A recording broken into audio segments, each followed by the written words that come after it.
السلام علیکم محترم ناظرین کرام، میں آپ کو اپنے چینل پر خوش آمدید کہتا ہوں۔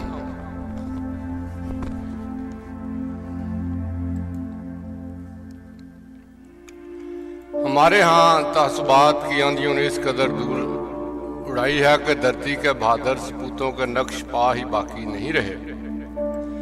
ہم اپنے ہیرو گنوانے کے بعد دوسروں سے بہادری کا سبق لیتے پھرتے ہیں۔ مثال کے طور پر ہمارے ہیرو تو حریت پسند ہیں، جنہوں نے اپنے لہو سے آزادی کا خراج ادا کیا۔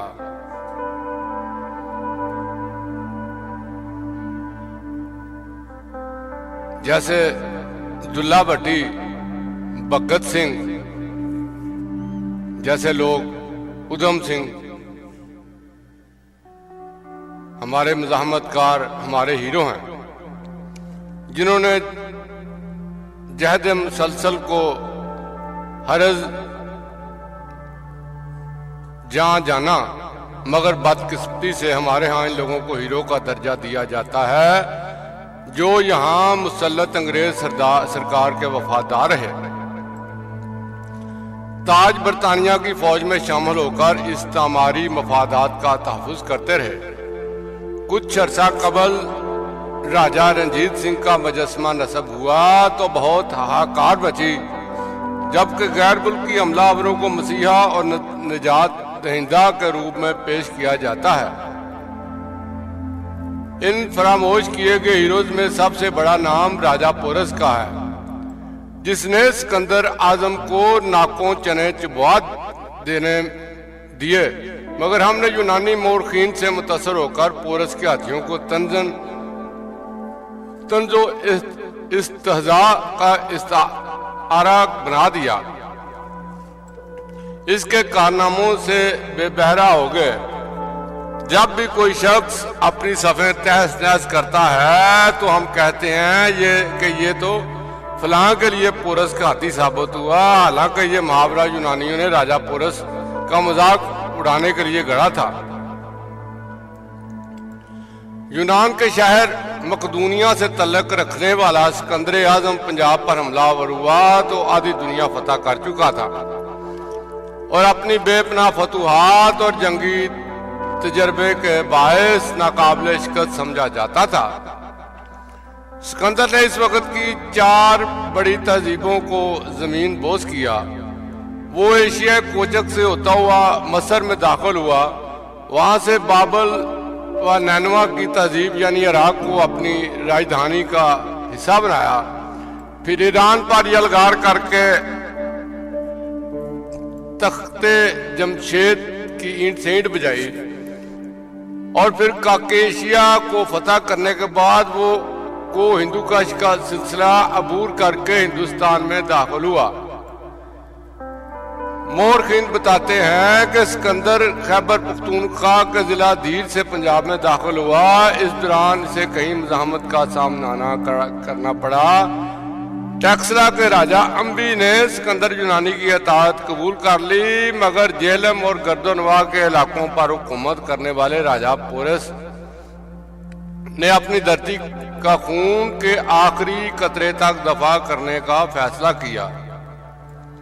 راجہ پورس نے شہر سے باہر نکل کر سکندر کا مقابلہ کرنے کا فیصلہ کیا اور دریائے جہلم کے کنارے پڑاؤ ڈال دیا۔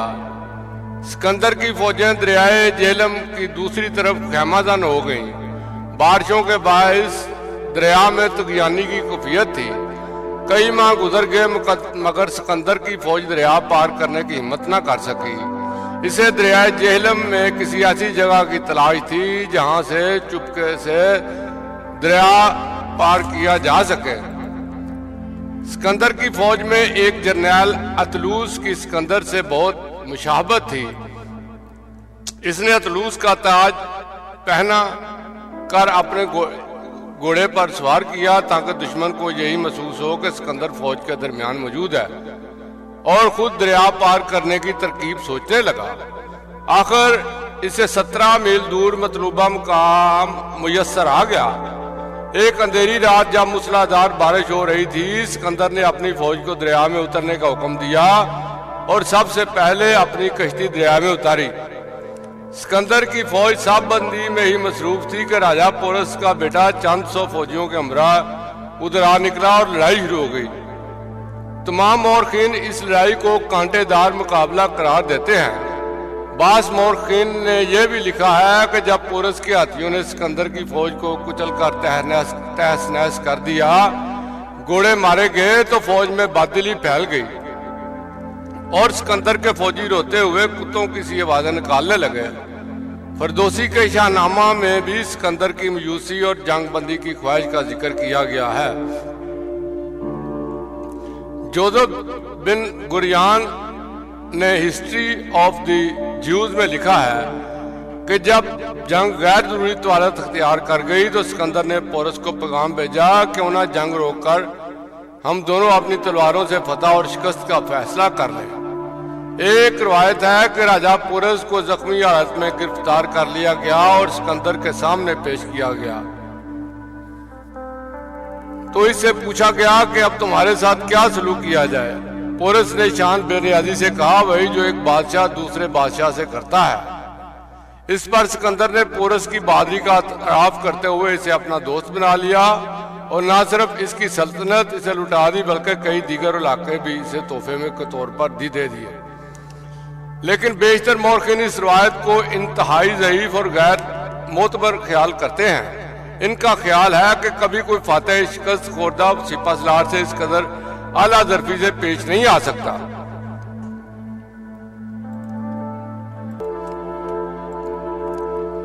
خصوصاً سکندر جیسے شخص سے ایسی توقع نہیں کی جا سکتی۔ سکندر انتہائی منتقم مزاج شخص تھا۔ اس نے مساگا سے لائے گئے قیدیوں کو جان بخشی کا وعدہ کر لینے کے باوجود قتل کر ڈالا۔ پنجاب ہی کے شہر سانگلا ہل میں کاٹھا قبائل نے مزاحمت کی اور بہت بہادری سے یونانی فوج کا مقابلہ کیا، لیکن جب سکندر سے یونانی فوج کا مقابلہ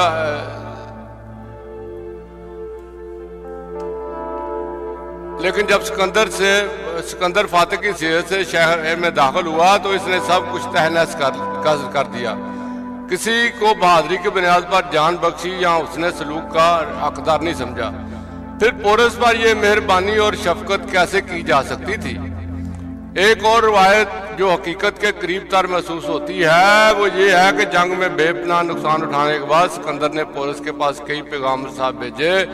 ان میں سے ایک کو تو پورس نے نیزہ مار کر قتل کر دیا۔ آخرکار سکندر نے پورس کے دوست میروز کو صلح جوئی اور ملاقات کا پیغام دے کر بھیجا۔ پورس کی فوج بھی تھک چکی تھی، چنانچہ پورس سکندر سے ملاقات پر آمادہ ہو گیا۔ یوں یہ جنگ بغیر کسی فیصلے کے ختم ہو گئی۔ اسی جنگ کے دوران ایک زہر آلود تیر سے ہی بعد ازاں سکندر کی موت واقع ہوئی۔ پورس کے ہاتھیوں نے زخمی ہونے کے بعد اپنی فوج کی صفیں ضرور درہم برہم کیں، لیکن اس جنگ میں یونانی فوج کو زیر کرنے میں بہت اہم کردار ادا کیا۔ اس تاریخی معرکے کا سبق یہ ہے کہ کوئی خواہ کتنا ہی طاقتور کیوں نہ ہو، موت بندوق کے بل پر راج نہیں کر سکتا، اور پورس کے ہاتھی وقتی طور پر تو پسپائی کا باعث بن سکتے ہیں مگر ان کے ذریعے دائمی شکست نہیں دی جا سکتی۔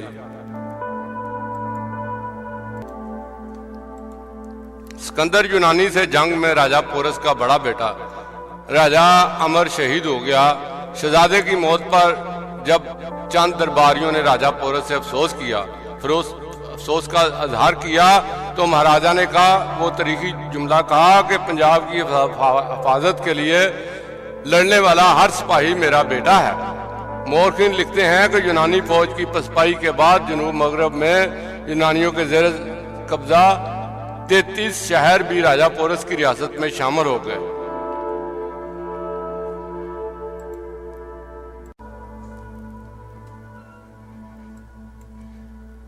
اور یہ پنجاب کی پہلی مزاحمتی تحریک تھی۔ راجہ پورس پنجاب کا وہ تاریخی ہیرو جس نے سکندر یونانی اور اس کے لشکر کو شکست فاش دی، اور سکندر یونانی جو پوری دنیا پر حکومت کرنے کی ہوس لیے ترکی، عراق، افغانستان، ایران کو تباہ و برباد کرنے کے بعد ہندوستان پر حملہ آور ہوا، اور اس کا ظاہری نقطہ نظر یہ ہے کہ وہ اپنی فوج کو جنگ میں شامل کرنے کے لیے تیار نہیں تھا۔ اس کا ظاہری نقطہ نظر یہ ہے کہ وہ اپنی فوج کو جنگ میں شامل کرنے کے لیے تیار نہیں تھا۔ یہ جنگ اس کی زندگی کی آخری جنگ ثابت ہوئی۔ سکندر کو دھول چٹا کر راجہ پورس صرف پنجاب ہی نہیں پورے ہندوستان میں رہتی دنیا تک امر ہو گیا۔ یونانی مورخین نے بعض جگہ سکندر کو فاتح لکھا اور کہا کہ پورس نے گرفتار ہونے پر سکندر کو کہا کہ میرے ساتھ ویسا سلوک کیا جائے جیسا ایک بادشاہ دوسرے بادشاہ کے ساتھ کرتا ہے۔ لیکن جب ہم تاریخ کا مطالعہ کریں تو پتہ چلتا ہے کہ اول تو سکندر بادشاہ نے ایران، ترکی اور افغانستان کے بادشاہوں کو قتل اور رعایا کو غلام بنا لیا تھا۔ یہی سلوک سکندر ہی نہیں بلکہ ہر فاتح بادشاہ مفتوح بادشاہ سے کرتا آیا ہے۔ کسے قتل کروا دے، ماں سوائے فتح مکہ کے، جہاں رسول اللہ صلی اللہ علیہ وسلم نے مکہ والوں کو معافی کا اعلان کیا اور مال و اسباب کو ہاتھ تک نہ لگایا۔ لیکن سکندر تو ظالم اور ملک گیری کی ہوش میں مبتلا تھا، پھر تو یہ ناممکن از محض مفروضہ ہے۔ دوم راجہ پورس اس جنگ کے 40 سال بعد تک نہ صرف زندہ رہا بلکہ پنجاب کا حاکم بھی رہا۔ اس کے بعد اس کی نسل بھی حاکم رہی اور سلطنت کی سرحدوں میں اضافہ ہوتا گیا، مگر سکندر یونانی کی زندگی کی یہ آخری جنگ تھی اور اس جنگ کے بعد ہی اس کی موت ہو گئی۔ سکندر کی موت کے ساتھ ہی یونانی سلطنت کا شرازہ بکھر گیا۔ یونانی سپہ سالاروں میں خانہ جنگی شروع ہو گئی اور سب علاقہ بشمول ایران، افغانستان، ترکی جو سکندر نے فتح کیا تھا، چند ماہ کے اندر ہی یونان کی مرکزی حکومت کے ہاتھ سے نکل گیا۔